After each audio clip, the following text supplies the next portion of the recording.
familiar, and then some faces that are not so much. I'm hoping that we can, as best as we can over Zoom, have like a really good discussion, because so I don't know about everyone else, but for me, I've been keeping in quarantine, but because I'm an at-risk person in this pandemic, so I've been keeping my space and pretty much held up in my apartment. But I've been thinking a lot of things and feeling a lot of things as well, and things in my work have started to coalesce in a really interesting way. And so I've been thinking a lot about my history with my art practice in a weirdly chronological way. And I was wondering, how do I do this? Like, what's the best way of talking about my work right now? Because every time I give some type of talk or introduce my work somehow, I get lost in a whirlwind of all these things, because for me, my work is incredibly personal, and it's biographical, and it's mostly been biographical my whole career, even though I didn't know it was. So a lot of what I've been doing is going back and rediscovering things that I was questioning at the time, because I in my practice, I do make work without really understanding why. I've been very instinctual as a part of my practice. So, but let's get started so I can get in, because also, again, like, I tend to talk, I'm an introvert, but I will talk. And particularly when it comes to my work, I love what I do. I love my work, and I love talking about it. So again, feel free to interrupt me. It's totally fine. I'm not, offended by that. So I'm going to choose a screen to share so we can get started with this. And what I'm going to do, all right, so let's see.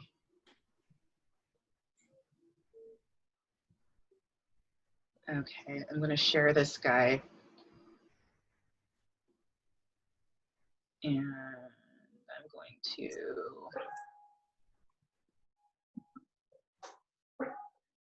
can you see that? Oh, stop share. Wait, let me like share another screen. Sorry about that. Oh, shoot. We can see it. Okay, great. So let me do.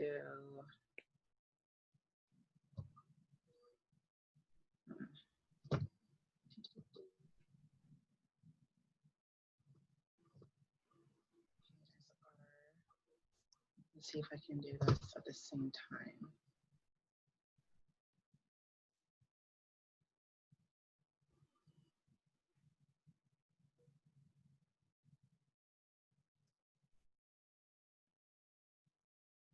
And share computer sound.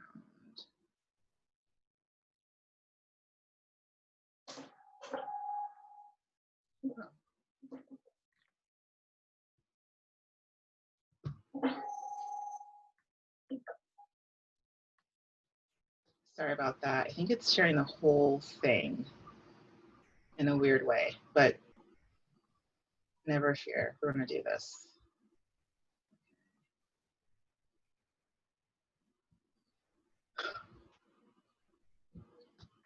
If I can squeeze you guys in here. Okay, so I just want to ask some feedback, because when I do this, are you seeing my whole screen? Are you talking about the notes? Yes, yes, we can see the whole screen. We can see presenter view. Yes. At the very top, there should be a swap screen presenter to, or maybe not. See, I don't know this very well, but maybe in the very, isn't it in the very top left corner? The view, no? There's no other view, no? That's good. Yes. Yeah.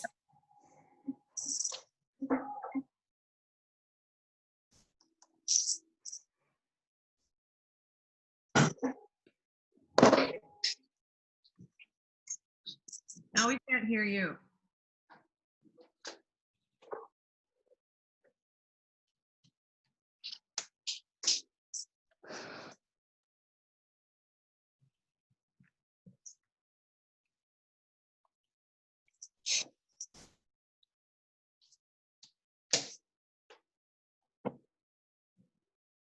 Sorry, Hernease, now we can't hear you. Maybe just, I don't understand. You want to stop share because we can't hear you? Hold on, maybe I have to, maybe stop share for a second, and we can't hear you. Can you hear us? You wanna just, does anybody unmute yourself if you have any technical insight? Because I'm not the best here, but one thing that I can think of is that sometimes when you screen share, an option that Zoom gives you is to feed the computer audio. That's all I got. If you go to the little caret next to the mute button, there's like a little upward arrow. If you click on that, you want to select built-in microphone. Ah, yeah. You see that? All right, does that work? Yes, yes, we got you back. Oh my gosh, okay, great.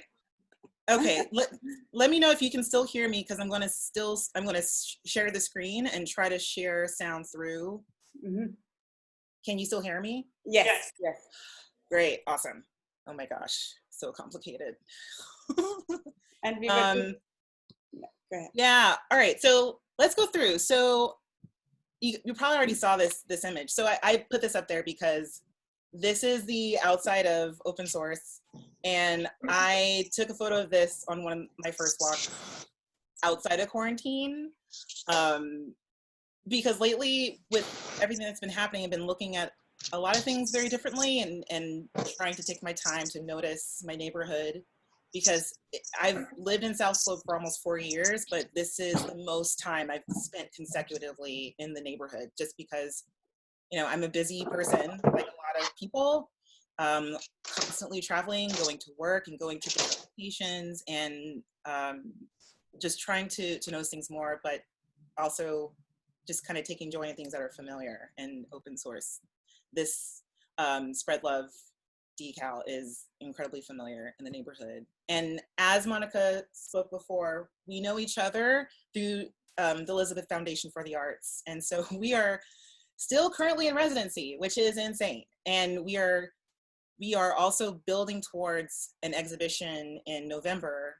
Even though we don't know what the world is going to look like, we are actively working through that and doing what the name of the residency is, which is shifting. So the residency is open to artists who work as administrators, educators, and that's how I came to be in the program. And it's run by some amazing people, Dylan Gaultier and JPN, Gira, if you guys know any folks at M.F.A, and these are our fellow residents right now. So there are 8 of us. So we've been in communication, and as Monica said, like I thought it was kind of crazy. I was like, wait, you live on that street? I live, I think, around the corner from you. It's insane. So for me, and for those who don't know me and don't know my work, I am an artist and an educator, and I teach photography at the Visual Studies Workshop. And on the left is a photograph that was taken during my solo exhibition up there in 2018. And it was the first time that I'd been able to exhibit all of my work together. And I'll go through all the things that I make, but I make a lot of things and use a lot of different mediums, because the crux of my work is about utilizing my own rituals of self-care. And as I said before, that I use photography and now music and textile, mostly crochet, to really think about my impulses and to what I'm calling an empathic process. And I'll talk a little bit more about that later. On the right-hand side, I just want to shout out that I also mentor and work with younger artists. And on the right-hand side, it was sort of, two worlds colliding, me as a resident and also a mentor / teacher. And these are a group of wonderful artists who I work with at the Joe Mitchell Foundation, and they're all practitioners in the early arts program, which is for young artists and women and people of color who are in early stages of their careers, and they've become peers, they've become collaborators, and are doing amazing things in the world as well.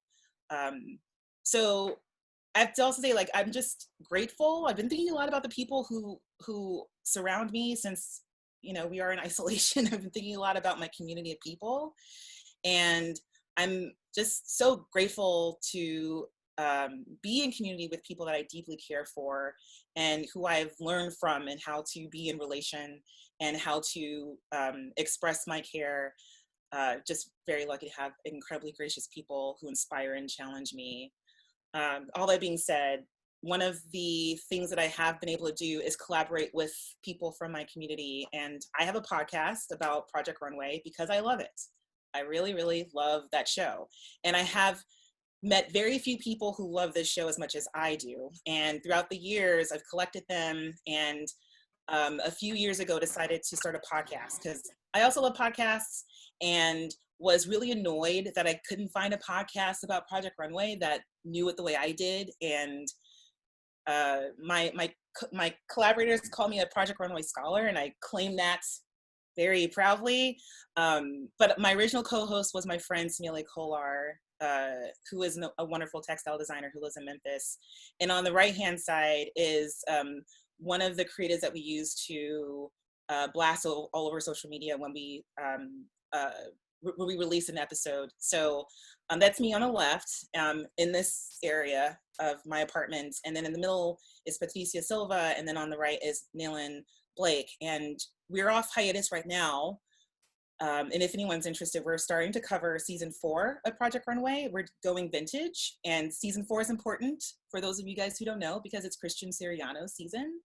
But I put this in here because I get to work with these amazing people who I consider Samelia, Patricia, and Nayland remarkable artists, and sometimes, and even now I just think a lot about how much I've learned from them and how much they've influenced me and the things that I do and the things that I've been able to kind of just tackle in my own life. So in terms of workrooms, this is my workroom now, my apartment. This is a wall in my living room right now. It's a kind of a visual of what my brain looks like on the inside.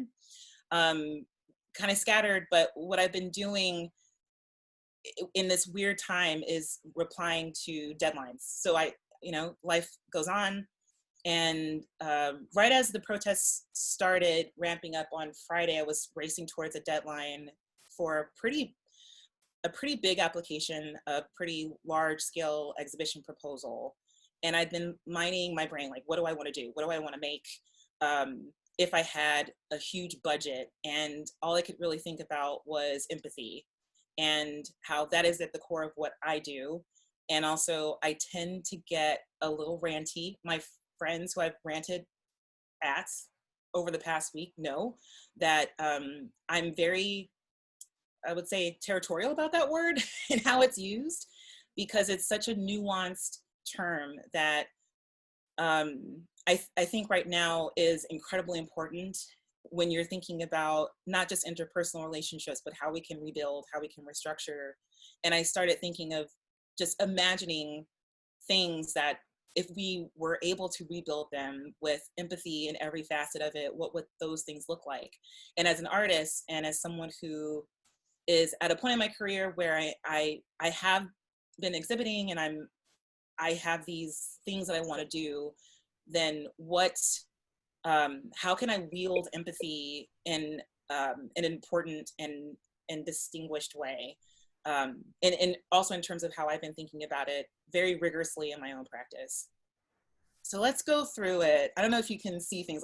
I have like wants on there. Like I want these Mimu gloves. I don't know if any of you guys have heard of these gloves that my favorite artist, one of my favorite artists, I shouldn't say, Imogen Heap, she makes music with these gloves, and they're real expensive. And I was like, oh, how can I apply for a grant to get those gloves? But so it's just like, it's like a dream wall, but also something that I want to make concrete because a lot of stuff is rolling in my So in terms of swirling my head, I'm going to show you guys some old work. Some of this is on my website, so you might be familiar with it. But in grad school, I made these works that, because I had this weird, okay, I shouldn't say weird, I'm still having issues with that. I started collecting black plastic bags from the street in my neighborhood at the time, which was Harlem, not understanding why.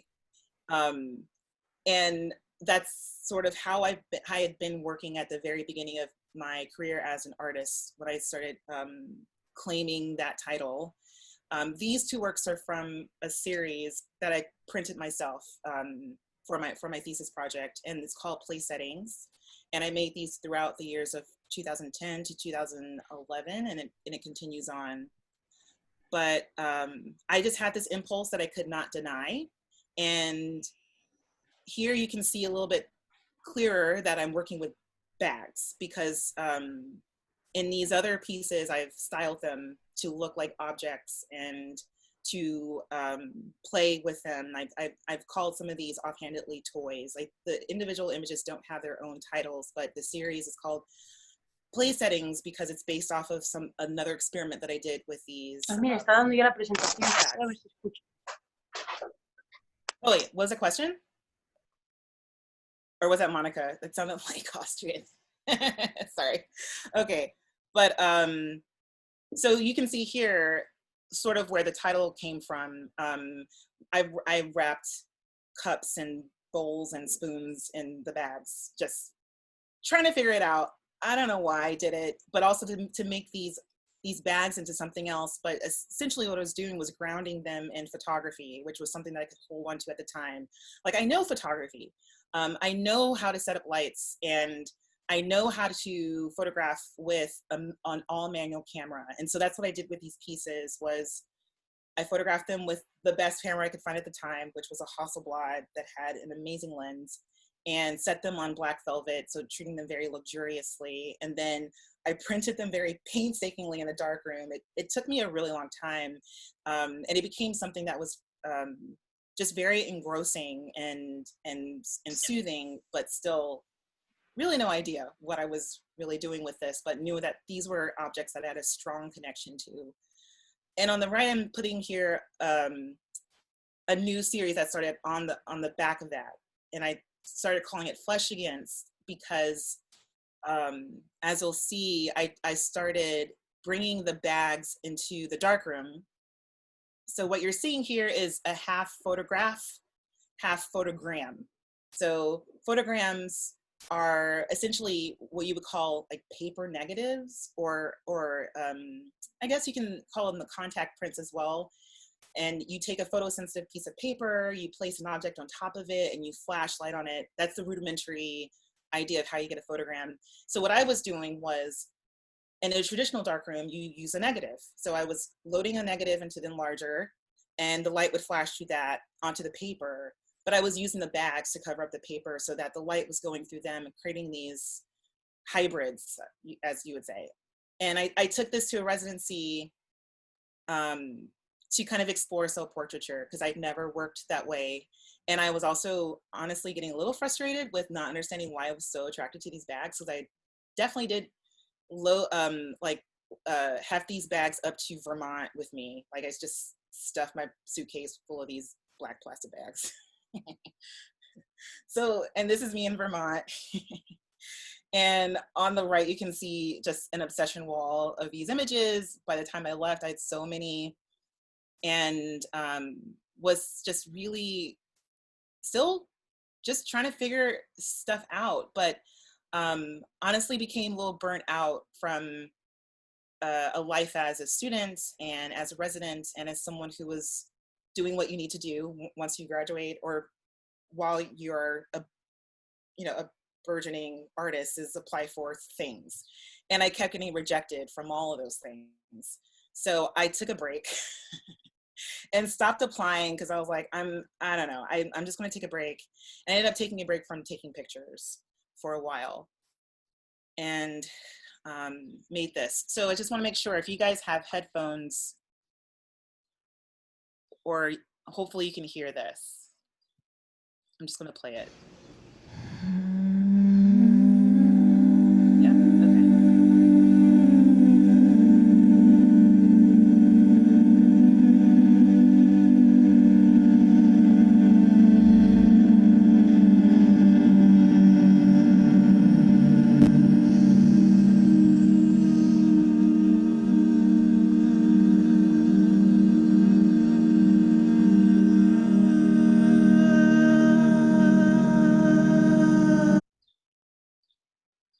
sorry, let's start again.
So that so that became the thing that I gravitated towards when I just wasn't feeling like I could make photographs for a while. And what I was responding to when I made that piece is because I do live with depression and anxiety, and there was a period of my time where it was really hard to leave the house without listening to a particular type of music. And I thought, that's really strange. Why do I have to listen to this prologue of Tron just to open up the door to go outside? Like the Daft Punk and the Tron soundtrack got me through just the commute to work. So I decided to do that for myself. And so this is the first of a series that I called Hums. And each hum is in a musical key. And this one, I believe, focuses on G. And I love music, and I choose a chord, and then I rearrange all of these chords around that one note. And so I wanted to be intentional with the aspects of this work as a way of I would say, challenging myself, because I am a trained musician, and I also have a keen ear. I would say music is one of the few things that I'm very confident in terms of my skills. Like, I'm a little snobby about music. I have a great ear. I know that I like the nuances of things in a way that I don't know, that I don't think that a lot of other people do. And also have this weird relationship with sound. And some of my friends know that I have misophonia, which is this condition where certain sounds just really affect me. And it's might be a kind of synesthesia. There hasn't been a lot of research on it yet, but sounds really, really, really affect me very deeply. So, so again, I guess I would say that I was using music as a way of reassuring myself of my own abilities in a time where I was very insecure about my works at that time, which was just photography. And yeah, so I made this piece, and essentially just for a while was on a hiatus of work. But when I started photographing again, it was in response to a particularly traumatic event that opened up a whole other level of pain for me. And I went back to my camera, but instead of working on a specific subject or an object, I would take photographs simply when I liked it. So I carried my camera with me, and on the left-hand side, that's me at a window where I used to work in Manhattan on a late night. And if I had an impulse, then I would take out my camera and photograph whatever that I wanted to see. And on the right-hand side is a snow-covered football field in Philadelphia, where I traveled during this time to have an emergency session with my therapist.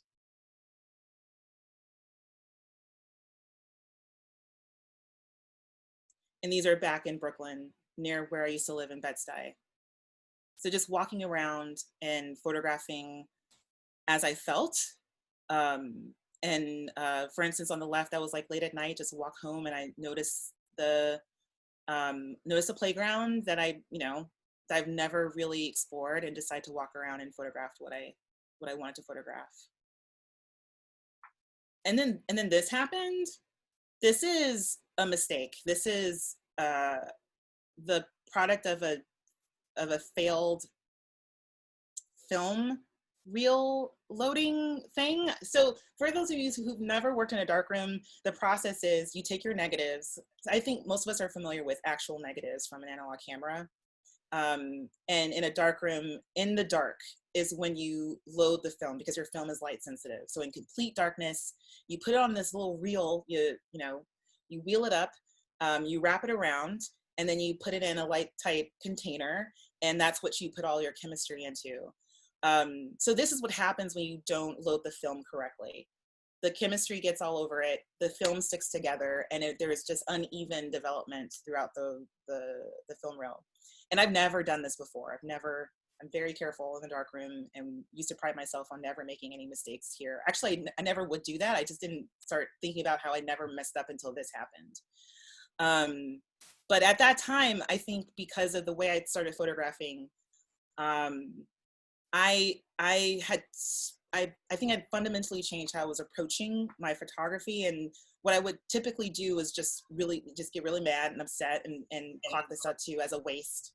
But instead I decided to just make a contact sheet to see how it looked printed, and I liked it. And this image is what gives the parenthetical to my ongoing series, which is A Womb of My Own, and in parentheses, mistakes were made in development. And the idea came to my mind when I saw this, and just was like, wow, you never like mistakes. Look at this thing that just, it's actually looking kind of good. It looks kind of goofy. It's got like uneven tones here. There's certain parts of it that's underdeveloped. There's certain parts that are overdeveloped. This is great. But also it helped me reflect on what I was actually doing in my work, which was trying to mine my reactions to things, or why I was doing things, essentially like, who am I? And giving myself some room to care for myself. And in this instant, I was like, you like this. This is totally okay. Mistakes are right. And if you're thinking about what you're doing in your work, this womb, creating a safe space for you to heal, mend, cry, or mourn, then this is sort of a part of it. If you're not perfect, and the idea of development or reshaping, or even, let's say, actually like raising someone, there are mistakes that will be made. And this is sort of a part of that organic process that I just kind of grafted into my work without realizing that I needed it there. These are the photograms. So the work started with music, and then it came into these emotional images.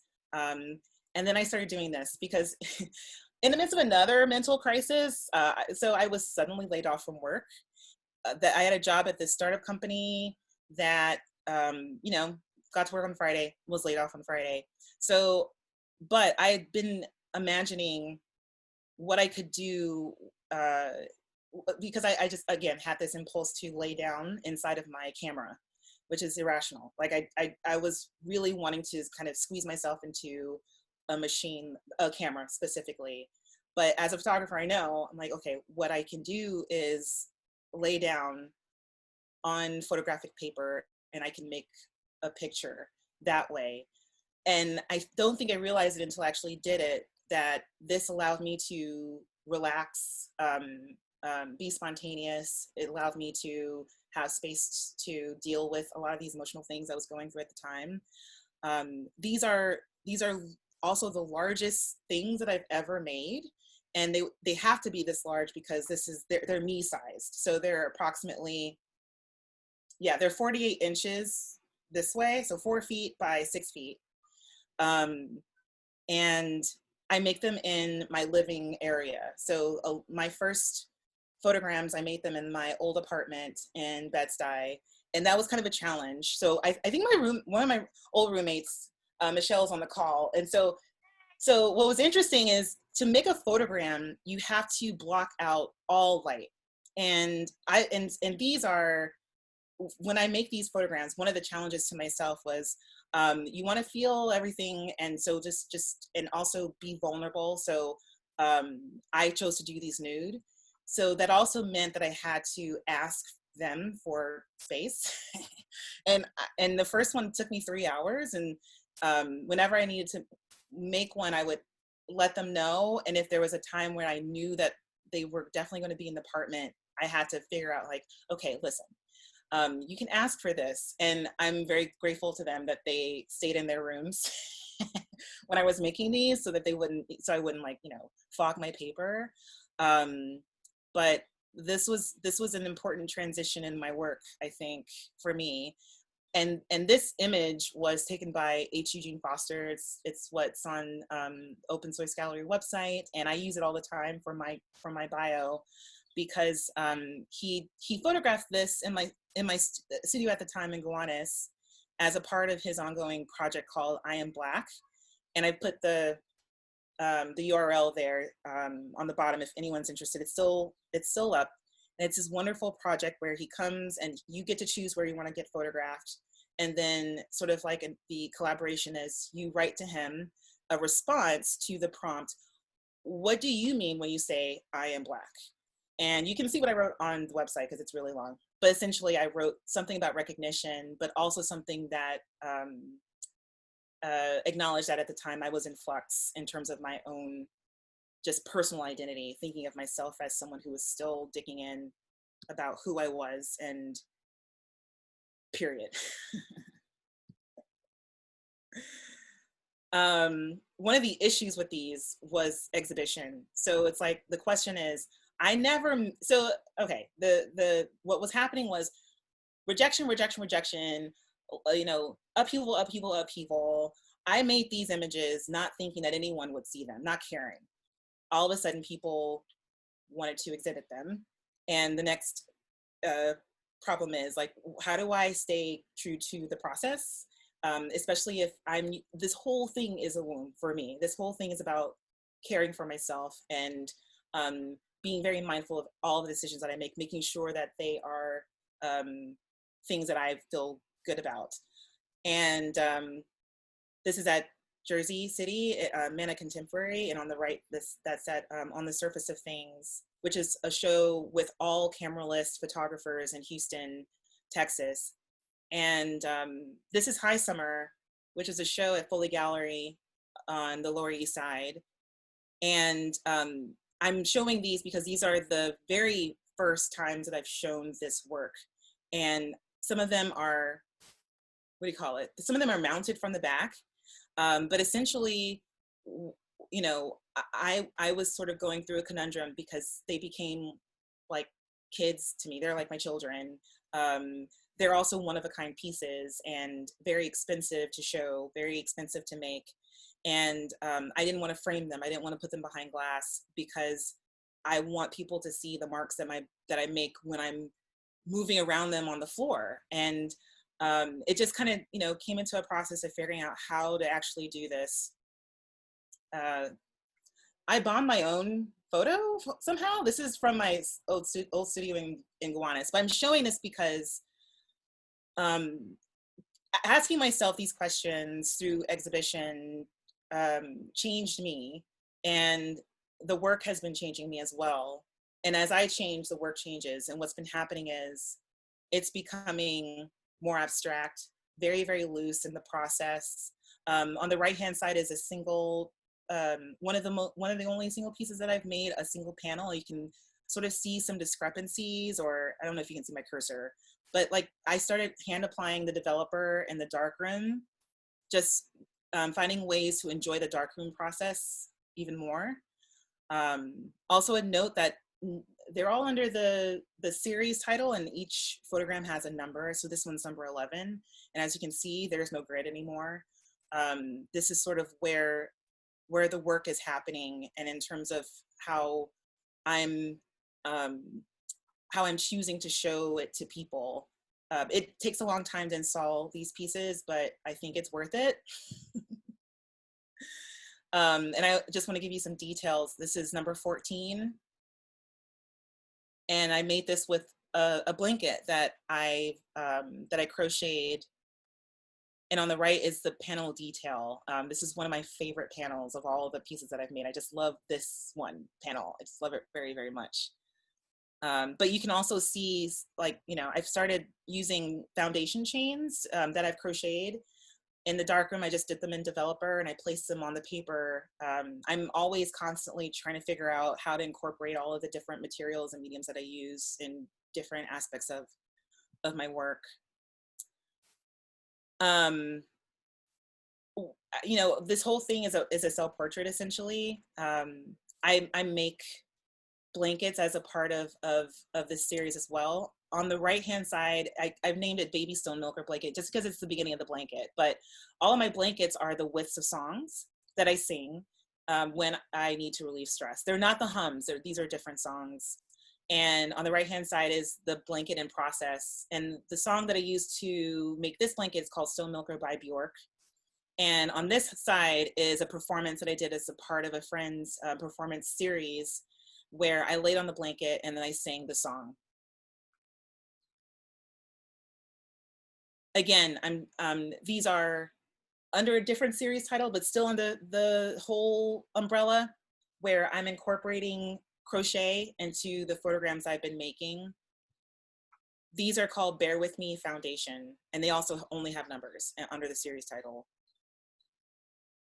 And then for some of them, particularly the one on the right, sometimes I go into the paper. So I have a crochet needle with me. Yeah. So I'll, you know, if you haven't seen a crochet needle, like this is a needle that you can use to crochet with, and I'll dig into the paper and improvise the stitches. So some of them I do have to crochet in the dark because the paper is light sensitive.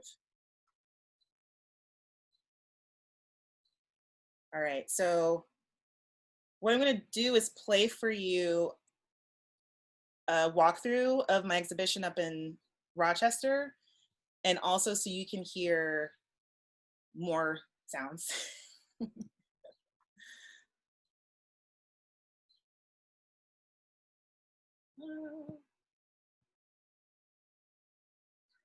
Let's see if this is going to work this way.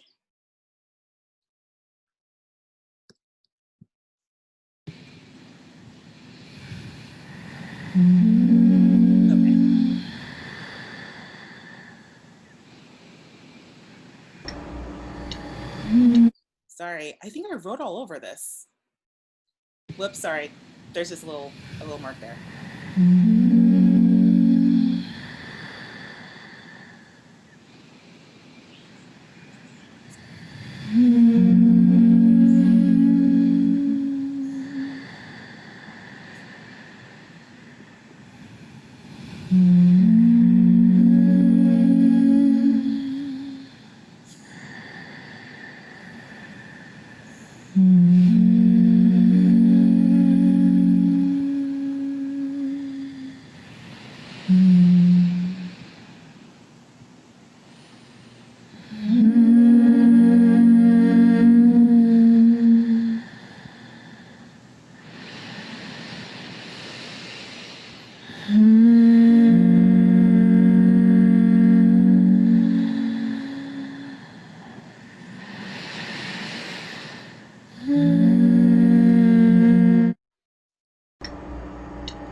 Oh my God. Sorry, guys. Oh, there it goes. Oh no, how did this happen? Okay. Let me, I think, Oh, I get it. No, I know. I think I know what happened. Sorry about that. But does anyone have any questions or anything in the meantime? Or no? It's okay if you don't. I think there was a question about timing and stuff, but I think I feel like you should just continue and we ask all the questions in the end. Okay. If that's okay with you. Yeah, it's totally fine.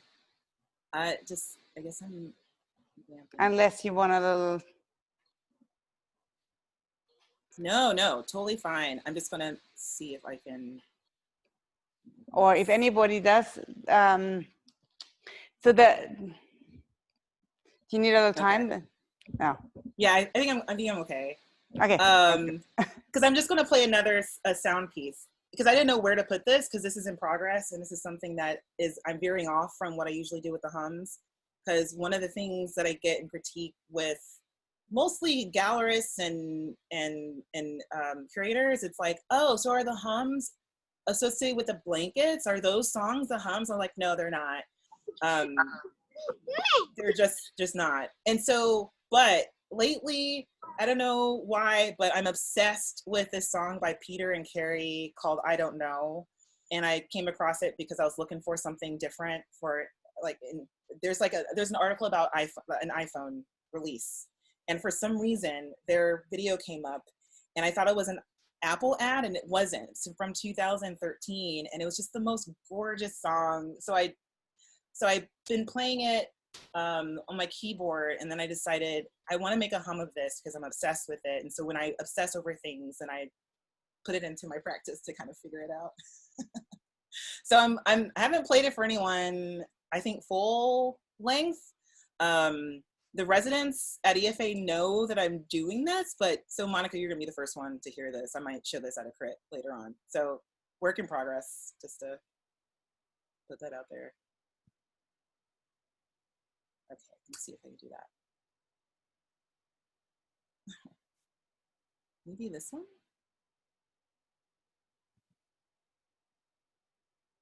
Huh.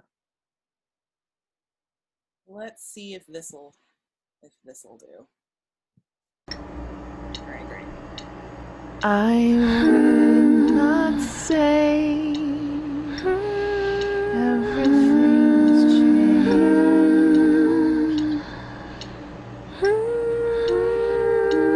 It's too easy to exaggerate.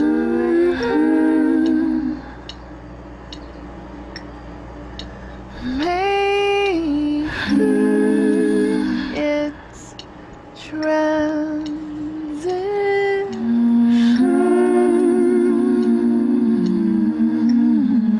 which hurts you more.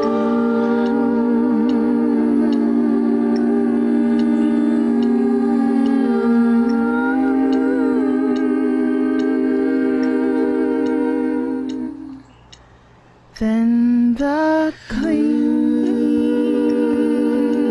of all grace.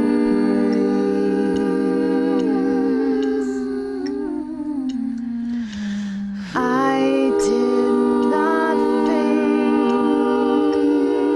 you'd hear me say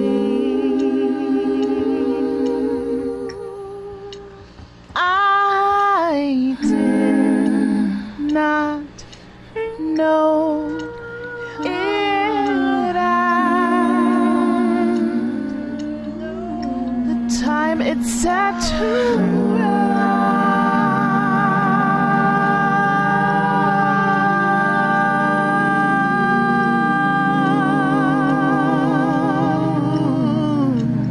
For every time that we both laughed hysterically, just like we always did. I think I broke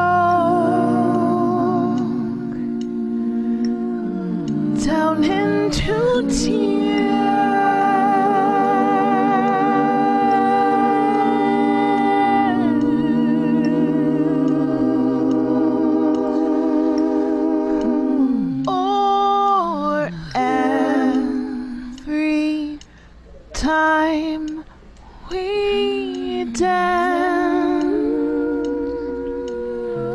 I burst into tears.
So I'm obsessed with that song, and it's sort of how I got through the application process that I finished last week, because it just soothed my mind. And you know, it's one of those things through my practice, just learning what it is that I need to hear in order to function. And especially in the midst of everything going on, like I made a loop for myself, and I put it on my Instagram. I put it on my website because it's so it actually was so helpful and so soothing.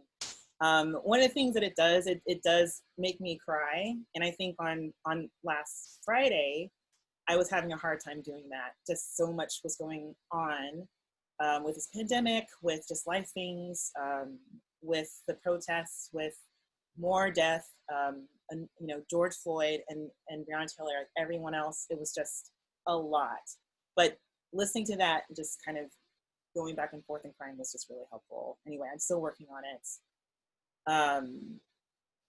And I just want to share with you guys the other things that I'm making. This is, I think, my last show at the end of 2019 at the Clemente Soto Vélez Center. On the right, that's me crocheting a cyanotype piece into the ceiling. So I've shifted into cyanotypes. I'm just gonna use the word shift as a way of thinking about the photographic process in an even slower. But also cyanotypes give you the excuse of going outside and laying out in the sun. When I do expose these are also self-portraits. And what I've realized is I go outside, I expose this. This is a UV related process for those of you guys who are not familiar with cyanotype. And it's cyanotype because the color you get is this Prussian blue, which is also describing cyan. So that's where cyan comes from. And what's been happening is I've been going out, lying on these canvas pieces, and I do have other pieces I'm working on. So I'm using silk and linen, anything that can keep a cyanotype chemistry. And the longer I work on them, I've been just selectively developing them slowly. The image underlying, so usually my body, is almost unrecognizable. Like it's abstracting in a different way. And recently I've had to deal with, do I care if I can't see the image in the end, if there's nothing distinguishable or identifiable? I'm still thinking these through. I'm still working through it, because I also am realizing that for me, it's not enough to say that I think it's pretty and why. Because I think I think they're so pretty, but it's like, it's okay for things to be just pretty. I'm putting this in because I learned how to felt from one of the residents in the early art practitioners program that I worked with. And on the left, that's Nicole Adames, and she works with a lot of different mediums. But in this program, they would offer each other workshops for their fellow residents. And as a mentor, I could come to them. And so when she offered the felting, it's like, huh, that's something that I've been wanting to do. So thanks to that, I've been able to incorporate into my work right now. So these are still cyanotypes. On the right is a close-up view of where I'm selectively also kind of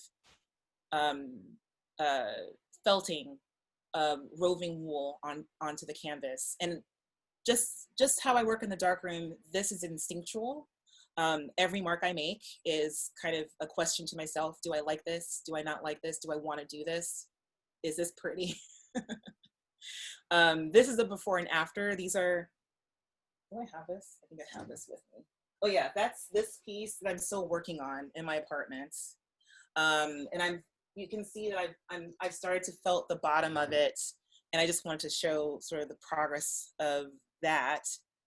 And also a moment when I broke my felting needle on my yoga mat, as I'm, still in residency in my apartment, still making work, and felting when I can.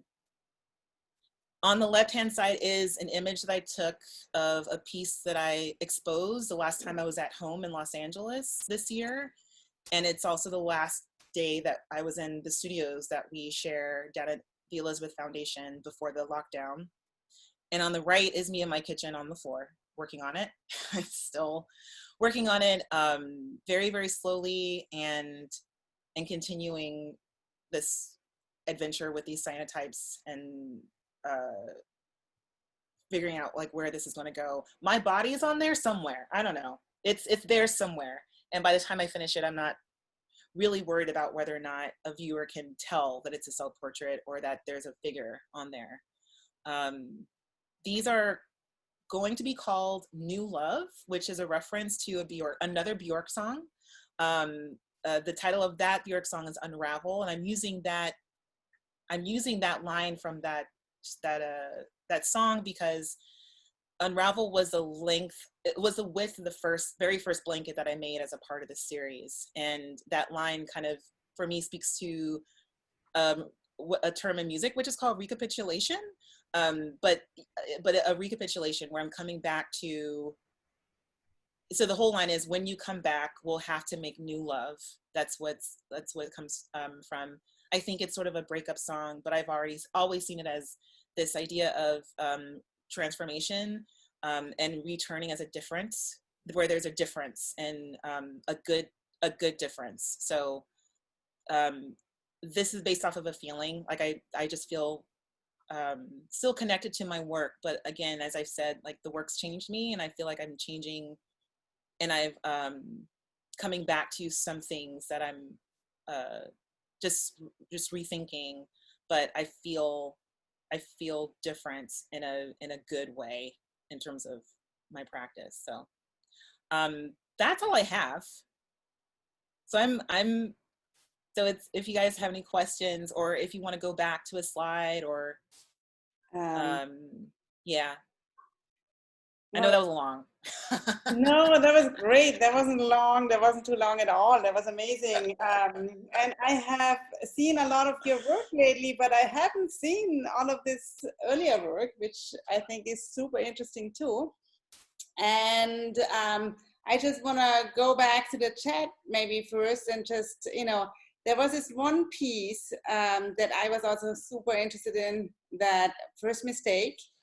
And John Ritchie was just asking what year that was, actually. Oh, sorry. Yes. Yeah, this was, I think, 2014. And 2014. John, if you want to ask anything, just unmute yourself, right? Yeah. If you have any other thoughts about this piece, I thought it's beautiful, and I really I can understand that made you go where you are now.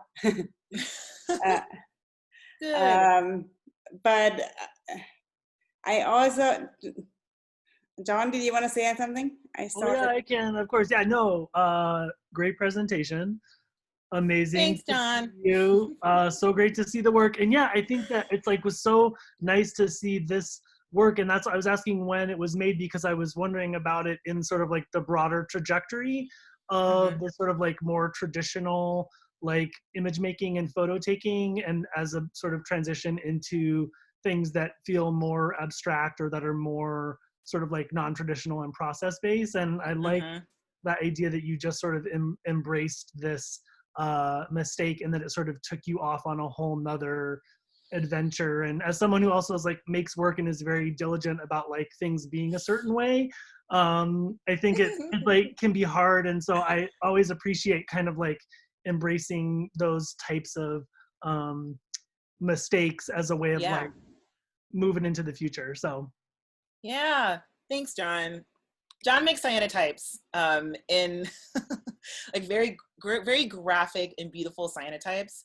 So I when I see your work, I relate to it because of my proclivities toward my type A-ness in the darkroom, and also it's interesting because I'm using cyanotypes now in this very abstracted, loose, very loose way, which until recently made me very uncomfortable.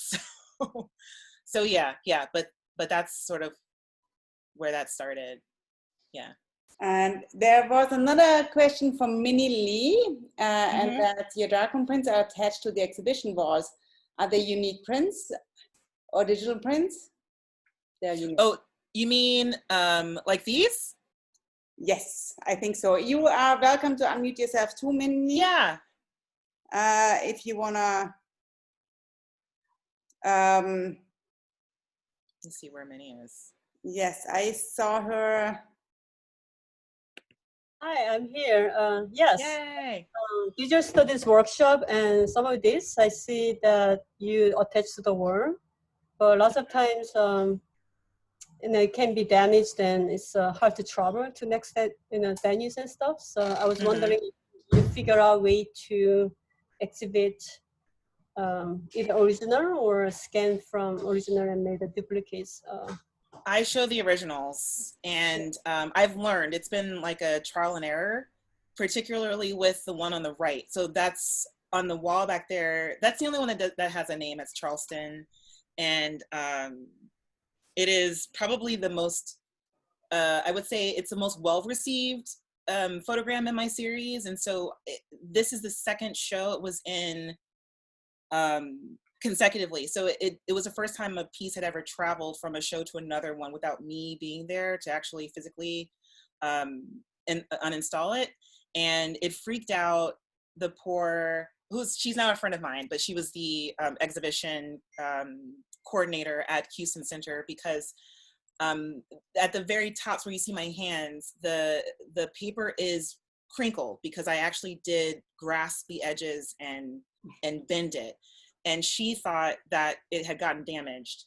And just, it's happened a couple of times where people have been kind of freaked out by how, So I just had to explain. But what I do now is they travel flat, and I adhere them to the wall with this linen tape system that I've devised. And I'm still evolving with that on how to test out something that is, just in terms of presentation, a lot cleaner. But so far that's the best thing that I've come up with, because I want the prints to fold. So they're all silver gelatin fiber prints, and depending on, of course, many, like depending on the atmosphere, like they kind of bend and fold.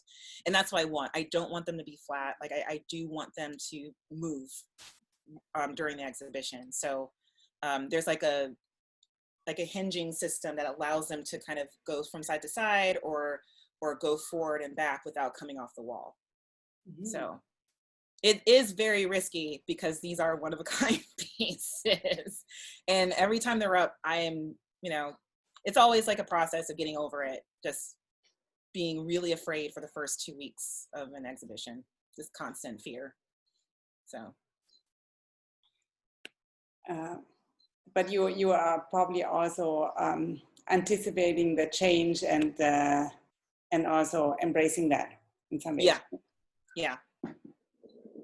I like that, actually, I think. And I have another question from Marlena Martin. I can just jump in if that's... Yes, that's what I was hoping that you're going to do. Yeah, so I was really interested. Hi, Marlena. What are we in? Okay, so I know. I was really interested in the way that you took a womb of my own and kind of added a part, but then there was kind of a subtitle, right? Instead of just breaking the series into another series completely. So I'm wondering what prompts you to kind of end one series and kind of start up another, or how do you make the decision to kind of tack on kind of another iteration or chapter to a existing series? Yeah, I think a part of it, it's feeling like I know that they're the same thing, and the bear with me foundation parts of it, I wanted them to still be under the umbrella. So the smaller pieces that I've crocheted on top of, because they're distinct. Like I'm trying something different, and they're also kind of lending itself to how they're made. Like I lay on them like pillows, and even the process of making them is so different, yet for the same type of thing, because it's still about working on these things to as gestures of my own care. And so it's mostly that, where it's hard, I don't know if that's helpful to hear. It's just I know that these are part of the same series. The cyanotypes are not, and I've just gotten over that. They're not the same. No, I think it's a great move, right? To say that feeling matters. And sometimes that's all the explanation that's needed, right? Thank you. Yeah, thank you. That's Anna Grant had a comment about, I think it's a question, actually, if you could talk probably a little bit more about the empathy. Is that right? Anna. Yeah, Anna, do you have a specific question? Hi, Anna. Hi, Ernest. Good to see you.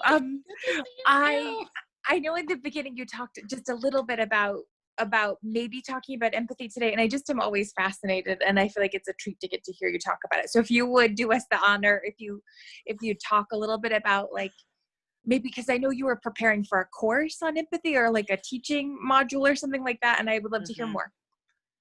Yeah, I mean, again, like I get really touchy with the word, because for me, empathy is more internal, and it's because of so I would say that I was raised in a way where I was that caused a lot of mental and emotional trauma, and physiologically, and dealing with my therapist, and she and I have been working together through this for a long time, but she explained it to me essentially where it's almost like physiologically there is a gap, like my emotions and how I process those things, like almost like your brain and your body, to kind of simplify it, that there is a disconnect. And so for me, there's the phenomenon, or how that manifests is, sometimes I will experience something, and 5 days later I'll be sad about it. I'll have an emotional reaction to it, but it'll be so delayed that the emotions are confusing, because there is no trigger. I'm like, why am I feeling like this?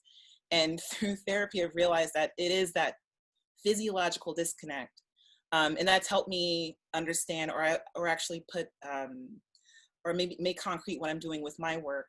And I've termed it empathy, because my issue with external empathy, which I guess traditionally thinking of it as relating to another person's experience, for me, I can do that so well, almost too well, because of the way I was raised, and almost to the point where there's certain things that I can really read and pick up on, but that was also at a detriment to myself, and a detriment to my own emotional growth and well-being, and that's what I'm trying to do with my work.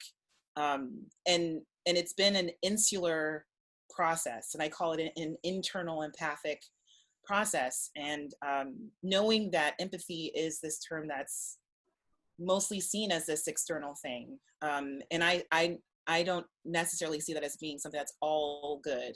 For me, there are negative aspects to empathy, and very many layers of it, and it's been such a strong force in my life, negatively and positively. And the course that I taught at ICP-Bard, and I think I made this clear to them, that I'm still working these out.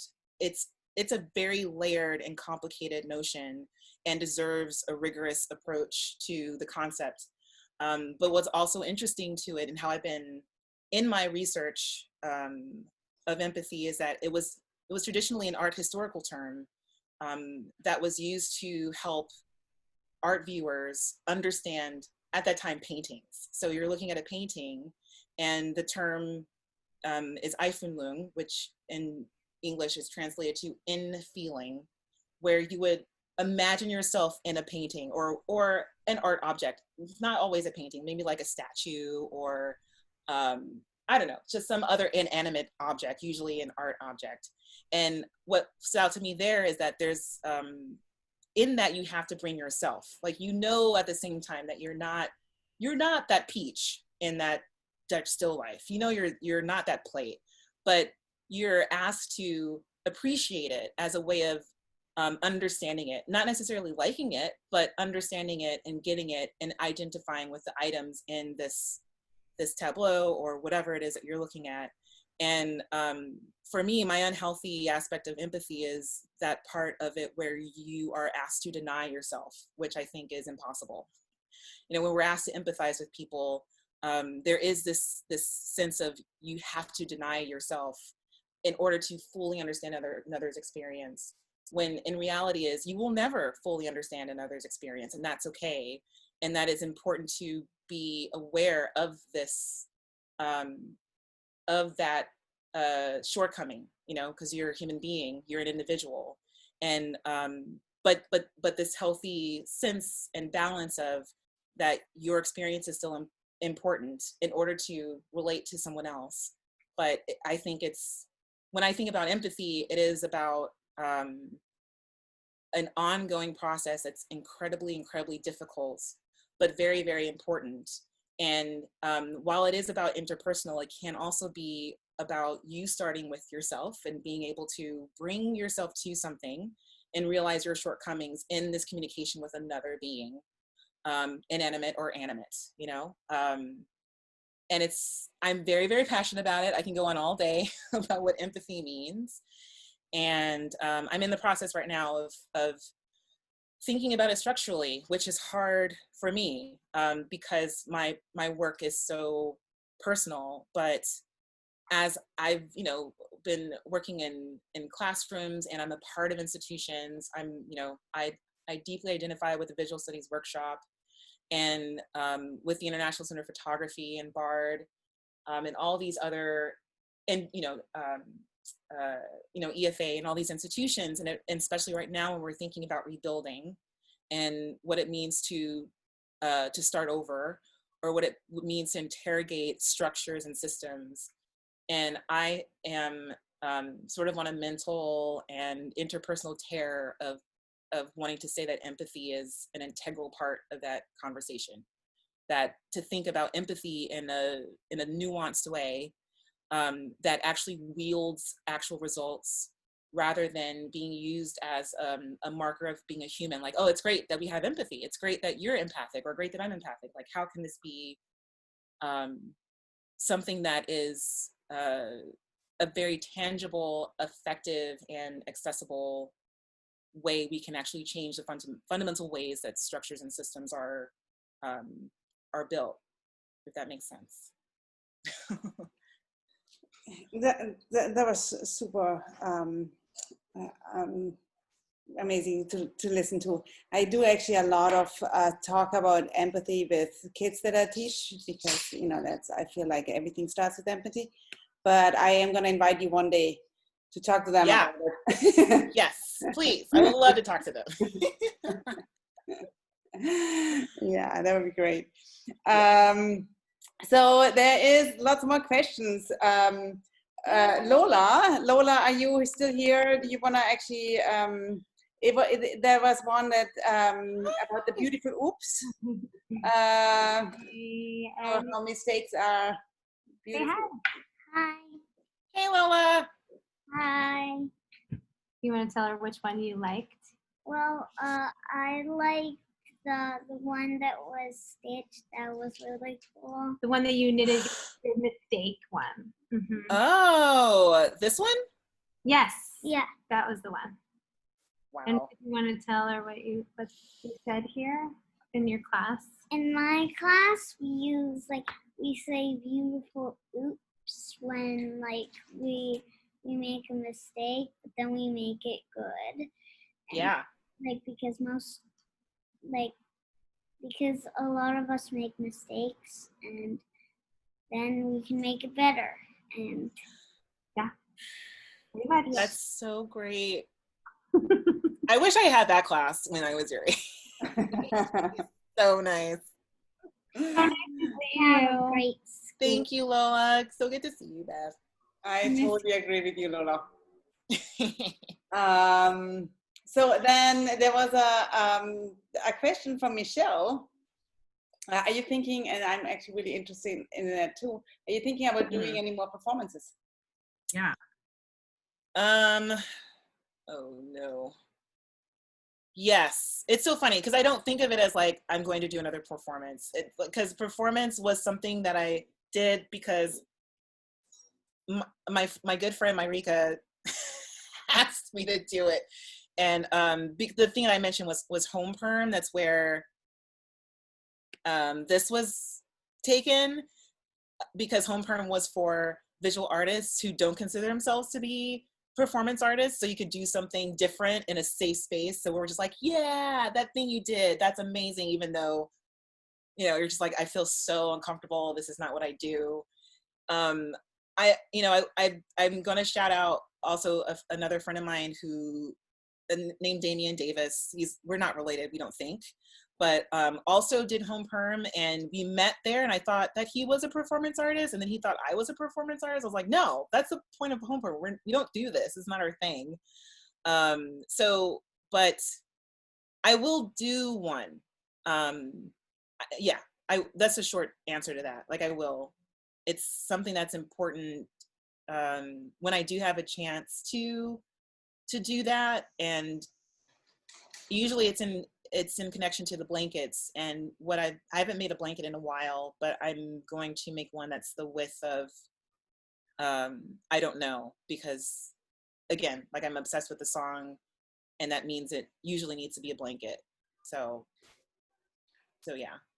So then I want to go back to the other questions in a second, but that one question in the end here from Kelly Anderson is just so perfect now in connection with what you just said.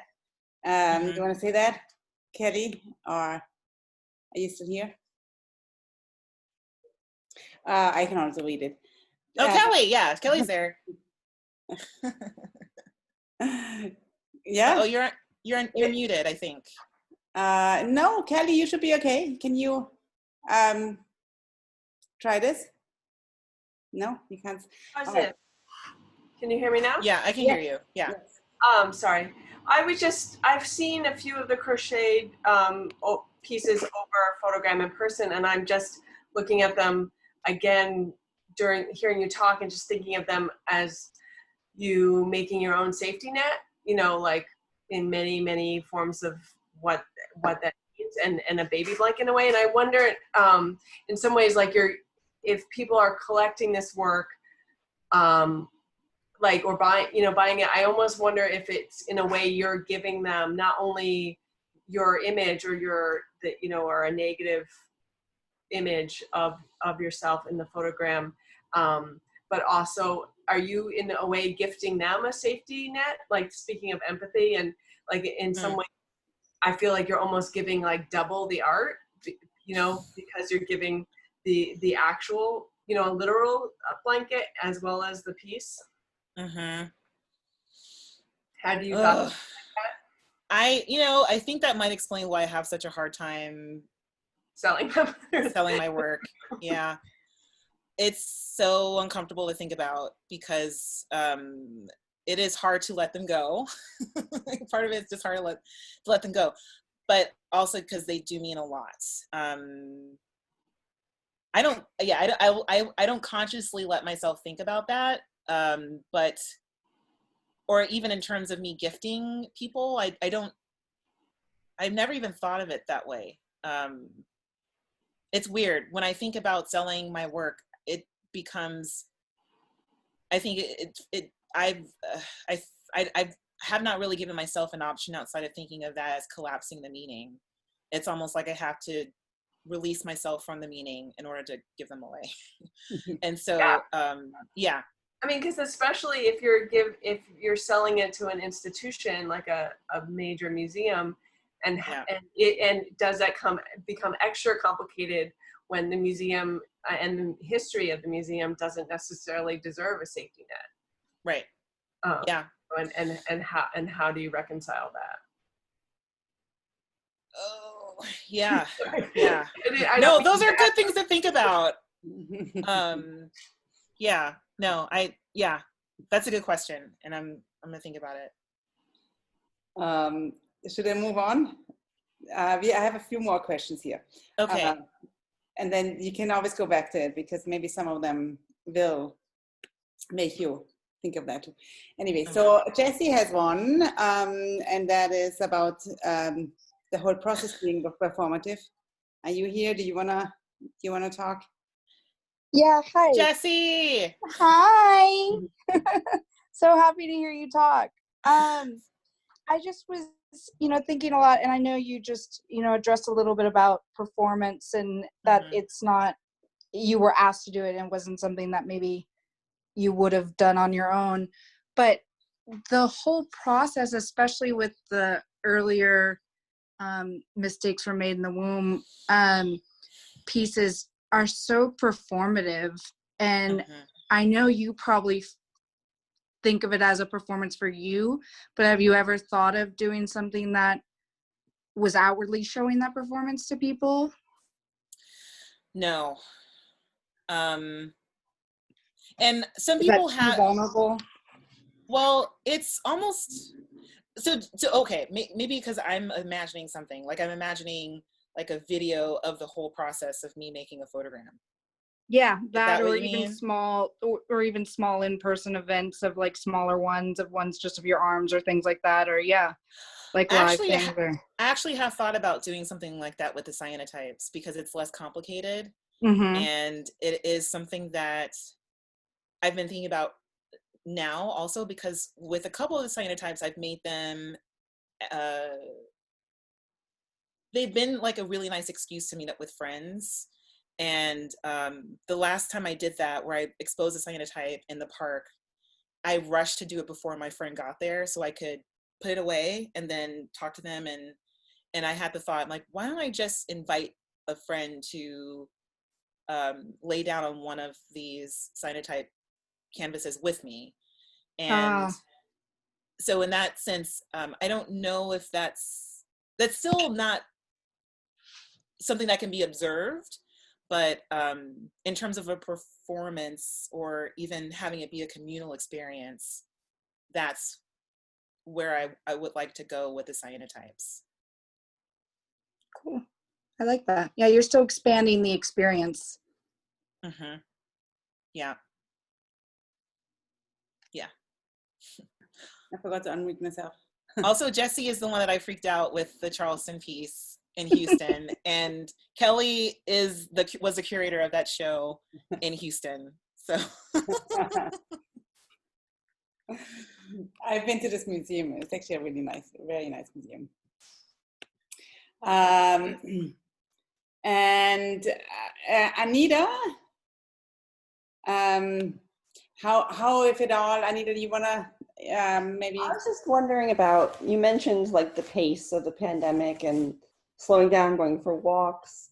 I'm wondering about like the work that you're making in residence now, whether the actual physical pace has changed with the time available, and like if so, if like that works in a healing way or in an anxiety inducing way, and if at all, like any of those or all of the above.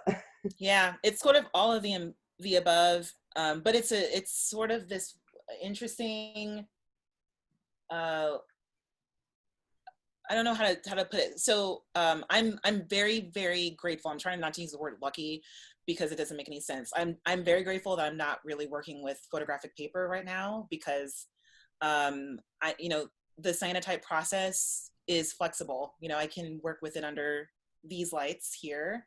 Can have them hang around without them really being affected by UV rays. and I sort of went through a whole process of being uncomfortable with it. And also excited to have them with me and not having to go to the studio out at E.F.A. to brave the subways to get there. So time in quarantine has been really nice to have them here within arm's reach, because they're labor intensive in a way, but with time mostly, because I'm using crocheted pieces to develop them sort of the way I use them in the darkroom, or have been starting to use them in the darkroom. Mm-hmm. And when I soak them in developer, I've realized that I like it best when I allow it to dry completely. So sometimes it takes about 12 hours for it to really do its thing. And then I'll come back 12 hours later and I'll see what happened and then make another decision. And that came by kind of like happenstance, because I started with them vertically. I'm still going with using a paintbrush and painting on developer that way. But I've been working through the slowness for a while, and in quarantine, it's, you know, I've just gotten to the point where I'm just okay with them being beautiful objects and not thinking too clearly about what does this mean, and you know, is it bad that they're so pretty? Because there's one piece. Okay, so I haven't exposed it yet, and I'm not going to show it because it's somewhere else, but I have these silk pieces that are already like treated, and I treated them before the pandemic started, and I'm going to figure out a way to go and expose those. But I'm working on one of those silk pieces now, and it's that one there, and it's so pretty. There's something happening to it, and it's so satisfying. And that bothers me, and I have to deal with that. So I'm like, why do you? A pleasure, like anything you can find pleasure in right now in your solitude, right? Like, I mean, yeah, if you can enjoy something, just making something. I think that's because it's something that I didn't think that I would have a hang up with. It's a whole dialogue in my head. Like, it's okay if it's pretty. It's fine. So, yeah. Also, it's color. This is the first time I'm really incorporating a lot of color into my work. So, yeah. Thank you. I haven't been like to the studio as much as maybe Hernease was, but I always liked really watching the process, the slow process, or the process of having those pieces there. It was actually really great. Come to the studio and see the small adjustments. There's slight changes. I thought that was really, really great. Is there any more questions? There is more questions about empathy and the potential distress. Elise, do you wanna? Yeah, it's not really a question, but I was sort of making connections and hearing you talk now, and then recalling a kind of a conversation had when the Charleston piece was up at the Center for Photography at Woodstock. Mm-hmm. And it's interesting thinking about how that's the only piece in your series that does have a title. And at the time, we were talking about that you were thinking about the congregants of the church responding to the shooting, and how they responded almost, like very, I don't know if lovingly is the right word, but it seemed to be a very empathic response to something that should have elicited, maybe not should have, you can't say should, but you might think would have elicited much more anger. And sort of what was so striking about that event was the empathy that was coming from the congregants. Yeah. I mean, because so that's the murder of the prayer group at Mother Emanuel that Elise is talking about. So Charleston I made in response to that, because I would say that was I think thank you for bringing that up, because what I was going through probably was this weird type of outer body experience, because it was an AME church and I grew up AME. And AME stands for African Methodist Episcopal, and it's a Methodist church, so any Methodist church you go to, whether it's AME or Zion or, you know, United Methodist, like the everything's the same. Like the services are the same. And when that happened, I kind of had this experience of going through and feeling like I was there.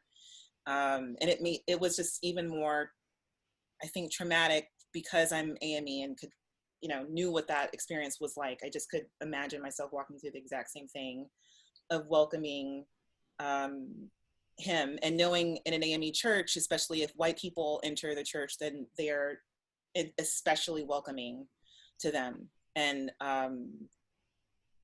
just had this very irrational need to hug them, but not be there physically, but like hugging this amorphous thing called the African diaspora. Like there's just this weird feeling that I don't think I'd felt since like 9/11 or something like that. Like it was really an intense experience. So, but I think in terms of the changes from that, I still hear about people's sustained pain. There's just something about that particular incident that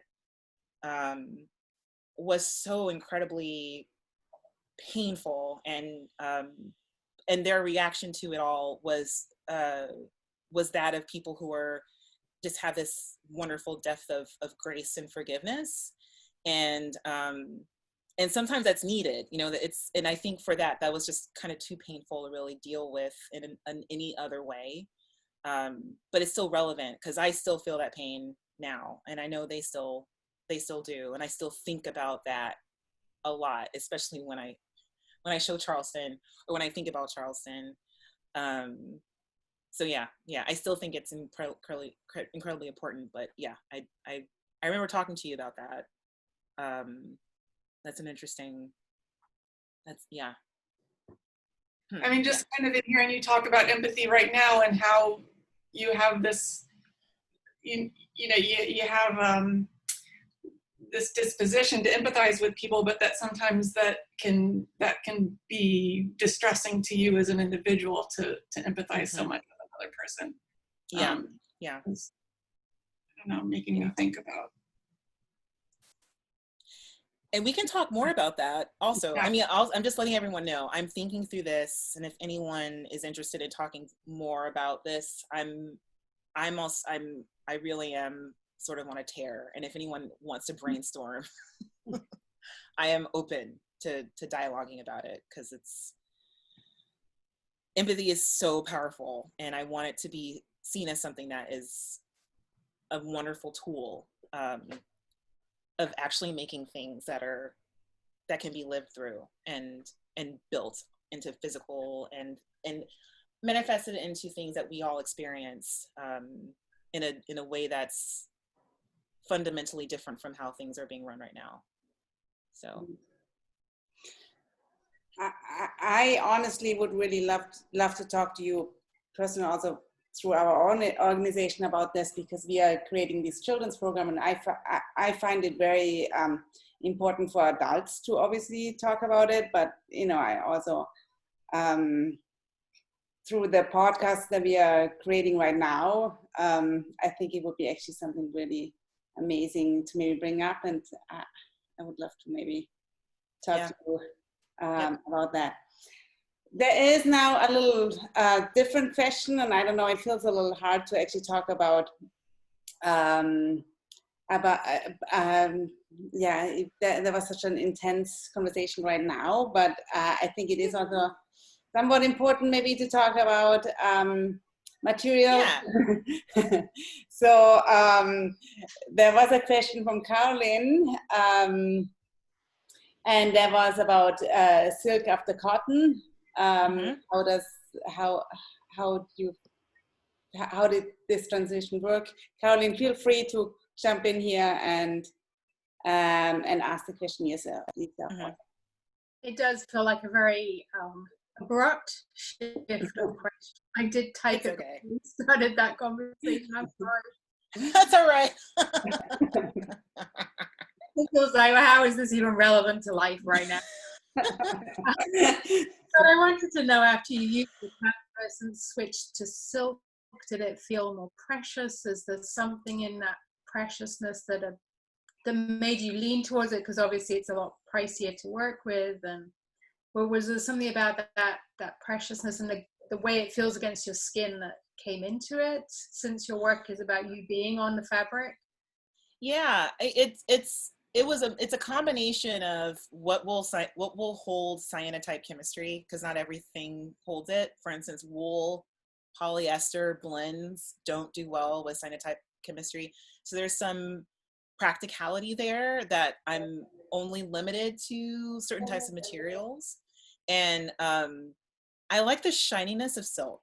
So that's one of the reasons why I'm choosing silk. Also something that is lightweight. So I'm working with these lighter silks whose colors are some shade of brown, and just kind of seeing and just sort of playing around with that right now. I haven't thought too much about how it feels. Like it's less, actually with these materials, it's less of how it feels on my skin, but rather what the chemistry can hold on to.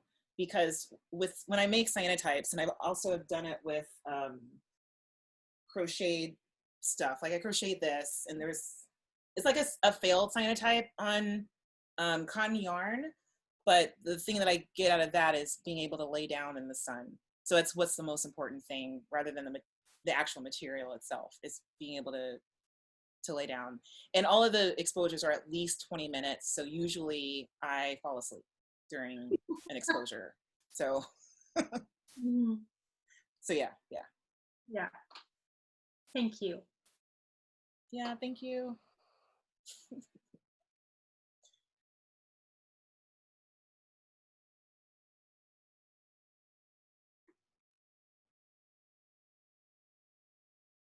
Oh my gosh. Oh, Monica, you're muted. And I said so many important things. I just said,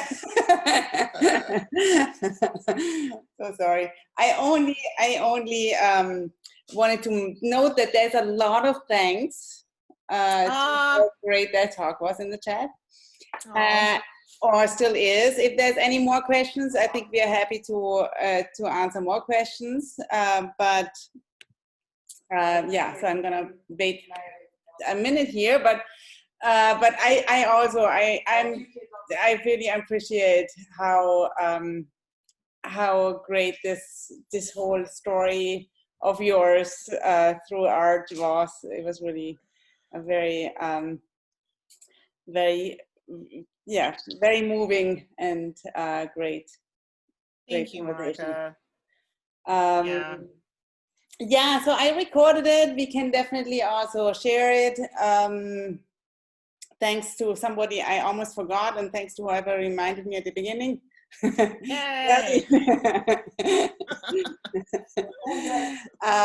Yeah, but I also want to note that we do have more of these coming up. They're really beautiful, every one of them. We have one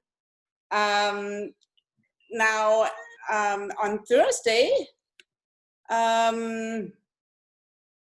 and that is John Riley and Nancy Schimmel, and then we have another one next Tuesday. Let me see, sorry. And that, yeah, that's Fried Branham, also an amazing artist in the neighborhood. And there's also other things going on at Open Source. Check out our website. We have an event that's usually also in the gallery that's called Church of Monica, with happening soon. It's not religious, no worries. Then we have an artist talk coming up of the exhibition that we had to cancel right now. That is, sorry, I didn't prepare this very well. This part of that is there's How to Build a Fire coming up. That's a storytelling series. That's going to be the last Friday of the month. Yeah, so So check out our website. There's a lot of things happening. We hope we're going to be soon in person again because we have a space that actually can handle doing that, I think. It's going to be an outdoor-indoor situation with the open doors and like just having a couple of people at a time. So I think it will be safe. And yeah, we're looking forward to that actually too, to see everybody in person soon. And I want to know, because I didn't realize how many people were here. Is it okay if I take a screenshot of you guys waving or something? Is that okay? Okay, because also, it's so great to see all your faces. It's just so weird, because I usually after this stuff, I'm like, I want to hang out. Hang out with you guys. Okay, I'm gonna count to 3. Like how we do photos and stuff. And I have to do it twice because there's 2 pages or whatever you call that. Okay, 1, 2, 3. Hi. Okay. Oh God, how do you do it both at the same time? I was trying to do that. Huh? How do you wave and take a screenshot at the same time? Oh, it's easy. Well, I have a Mac. It's just one of those like Control Shift Command 4. I think that's the deal with that. But oh no, I think that's it. I think I got everybody. Well, thank you, everybody. I think it was great to have y'all. If you also check us out on Instagram and on Facebook and follow us, and you know. And thank you. Hernease, this was amazing, Hernease Davis. Love Thank you, Monica. Thank you all. So great to see your faces. Thank you. Let's do Zoom again. You guys know who I'm talking about. Bye. Thank you. Thank you. All right. Bye-bye. Bye. Bye-bye. Bye.